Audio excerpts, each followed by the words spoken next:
天口慶，大人小朋友冇胃口食飯，可以試下整呢個咖喱薯仔牛肉飯喎。材料好簡單啫，就係洋葱、薯仔同埋紅蘿蔔。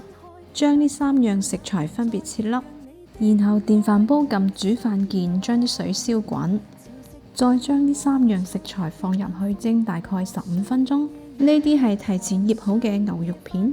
想要牛肉更加嫩滑呢，可以將牛肉片切粒。薯仔粒蒸熟，我哋攞出嚟備用。熱油加入蒜頭、薑片爆香，然後將呢3樣食材放落去翻炒，再加返2小碗嘅清水，然後放入2克嘅咖喱塊。都睇到呢度啦，點個小紅心鼓勵下呢，再加啲鹽同埋糖吊起個味，冚返個蓋，大概煮佢5分鐘。